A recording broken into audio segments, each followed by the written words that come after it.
Assalamualaikum warahmatullahi wabarakatuh. Kami dari kelompok 8 akan mempresentasikan tentang penjelasan singkat dari zat toksik, mekanisme toksisitas, gejala dan tanda keracunan, LD50, zat racun, antidot spesifik, dan mekanisme antidot dari zat toksik pada morfin. Baik, yang pertama adalah pendahuluan. Morfin adalah alkaloid utama opium, getah kering tanaman dari Papaver somniferum dengan kandungan sekitar kurang lebih 10% yang dapat bervariasi tergantung dengan kondisi tumbuhnya.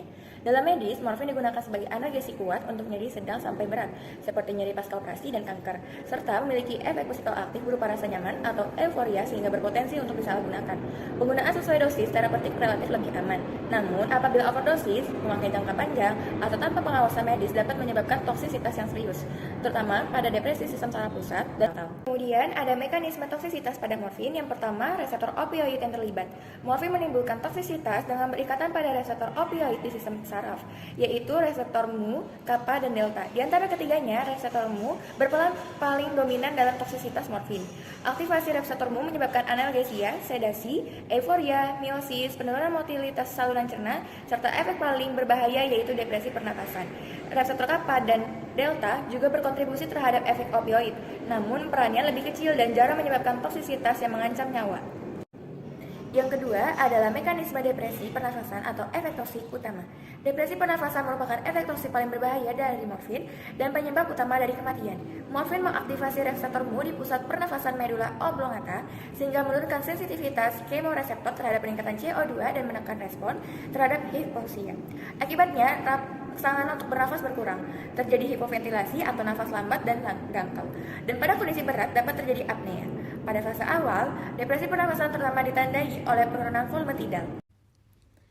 3. Mekanisme depresi sistem saraf pusat. Morfin menekan aktivitas neuron di sistem saraf pusat sehingga menyebabkan penurunan kesadaran, mengantuk berat, penurunan respon terhadap rangsang, hingga koma pada keracunan berat. Depresi SSP ini meningkatkan risiko kematian karena pasien tidak mampu mempertahankan jalan nafas serta menurunnya refleks protektif seperti refleks batu. 4. Mekanisme miosis atau pupil mengecil. Morfin menyebabkan miosis khas atau pinpoint pupil melalui stimulasi neuron parasimpatis di nukleus Edinger-Westphal, peningkatan refleks cahaya pupil, serta hambatan jalur simpatis atau pelepasan inhibasi pada sistem parasimpatis. Mekanisme ini menyebabkan pupil sangat kecil sebagai tanda klinis khas keracunan opioid, namun pada keracunan berat dengan hipoksia otak pupil dapat melebar. 5. Mekanisme toksisitas akibat metabolisme morfin. Morfin di metabolisme di hati menjadi dua metabolit utama, yaitu M3G yang tidak memiliki aktivitas analgesik dan M6G yang merupakan agonis reseptor mu serta lebih poten menekan sistem saraf pusat dibanding morfin. Kedua metabolit diekskresikan melalui ginjal. Jika terjadi gangguan fungsi ginjal, M6G dapat terakumulasi sehingga efek morfin yang menjadi lebih kuat, toksisitas berlangsung lebih lama, dan risiko depresi pernapasan meningkat. Gejala dan tanda keracunan morfin. Keracunan morfin menunjukkan pola khas yang dikenal sebagai opioid toxidrome. Istilah ini berarti pola gejala yang secara konsisten muncul pada keracunan opioid. Gejala dan tanda pada keracunan morfin ini terdapat dua gejala, yang mana ada gejala utama dan gejala tambahan. Untuk gejala utama itu dapat terjadi depresi pernapasan seperti napas melambat, napas dangkal, penurunan volume udara yang masuk ke paru, hingga henti napas jika pada kasus berat. Lalu dapat terjadi depresi pada sistem saraf pusat yang seperti mengantuk berat, penurunan kesadaran, dan koma. Dapat terjadinya miosis seperti penyempitan pupil yang sangat jelas, dan pada kasus berat atau pada hipoksia berat, pupil dapat melebar. Pada gejala tambahan dapat terjadi pada sistem kardiovaskular, yang mana itu terjadinya hipotensi ortostatik dan dapat terjadinya vasodilatasi. Efek ini tidak terjadi melalui aktivasi langsung reseptor opioid, melainkan melalui pelepasan histamin dari sel mast yang merupakan efek non-reseptor opioid. Pada sistem gastrointestinal itu dapat terjadinya penurunan peristaltik usus, dapat terjadinya konstipasi, dan pada kasus berat itu dapat terjadinya ileus, usus berhenti bergerak. Pada kulit itu dapat terjadinya kemerahan dan pruritus, rasa gatal pada kulit akibat pelepasan histamin. Pada komplikasi berat itu dapat terjadinya hipoksia yang dapat memicu kejang sekunder, edema paru non-kardiogenik, penumpukan cairan di paru-paru yang bukan disebabkan oleh gangguan jantung, dan pada kondisi tertentu dapat terjadinya akut respiratory distress syndrome atau sindrom gangguan pernapasan akut. Selanjutnya itu LD50 morfin.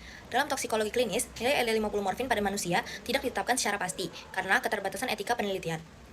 Dosis toksik dan dosis letal morfin sangat bervariasi, namun dapat dipengaruhi oleh toleransi individu, rute pemberian, fungsi ginjal, adanya zat lain, misalnya benzodiazepin, atau kondisi medis pasien karena variasi tersebut. Penilaian toksisitas morfin lebih ditekankan pada manifestasi klinis daripada angka LD50 tunggal. Selanjutnya yaitu antidot spesifik morfin. Antidot spesifik morfin untuk keracunan morfin adalah naloxone. Naloxone merupakan antagonis opioid murni yang digunakan secara luas dalam tata laksana keracunan opioid akut, terutama bila disertai depresi pernapasan. Mekanisme kerja antidot yaitu naloxone. Naloxone bekerja sebagai antagonis kompetitif pada reseptor mu, kappa, dan delta dengan afinitas tertinggi terhadap reseptor mu. Antagonis kompetitif berarti naloxone bersaing langsung dengan morfin untuk menepati reseptor yang sama. Mekanisme kerja naloxone adalah sebagai berikut. Yang pertama, naloxone menghambat ikatan morfin pada reseptor mu. Naloxone bekerja dengan cara berikatan pada reseptor opioid, tetapi tidak mengaktifkan reseptor tersebut, sehingga tidak menimbulkan efek opioid. Dengan mekanisme ini, naloxone dapat menggantikan morfin dan metabolit aktifnya yaitu M6G dari reseptor mu. Yang kedua, naloxone membalikan depresi pernapasan dan depresi sistem saraf pusat. Dengan terblokirnya reseptor mu, sensitivitas pusat pernapasan terhadap hiperkapnia dan hipoksia kembali meningkat, sehingga pernapasan spontan dapat pulih. Oleh karena itu, depresi pernapasan dan depresi sistem saraf pusat yang disebabkan oleh morfin dapat dibalikkan. Yang ketiga, naloxone tidak memiliki aktivitas opioid intrinsik. Naloxone tidak menimbulkan efek analgesik atau euforia, dan hanya berfungsi sebagai antagonis sehingga efektif dan aman untuk terapi keracunan opioid akut. Perlu dipahami bahwa tujuan utama pemberian naloxone bukan untuk langsung mengembalikan kesadaran penuh, melainkan untuk memulihkan ventilasi yang adekuat, yaitu kondisi mengembalikan pernapasan yang cukup dalam dan teratur, sehingga kebutuhan oksigen dalam tubuh terpenuhi dan karbon dioksida dapat dikeluarkan, serta bertujuan untuk mencegah henti napas. Hal ini karena naloxone dapat memicu sindrom putus opioid, yaitu kondisi yang terjadi bila efek opioid dihentikan secara mendadak pada pengguna opioid, yang ditandai dengan gelisah, nyeri hebat, muntah, diare, dan gejala tidak nyaman lainnya. Oleh karena itu, pemberian dosis rendah dan bertahap dianjurkan dalam penata laksanaan klinis. Kesimpulannya yaitu morfin adalah opioid alami yang sangat bermanfaat secara klinis, namun memiliki potensi toksik yang tinggi bila digunakan secara tidak tepat. Toksisitas morfin terutama disebabkan oleh aktivasi reseptor yang menekan pusat pernapasan dan sistem saraf pusat. Keracunan morfin ditandai oleh penurunan kesadaran, depresi pernapasan, dan miosis. Naloxone merupakan antidot spesifik yang bekerja melalui antagonisme kompetitif pada reseptor opioid.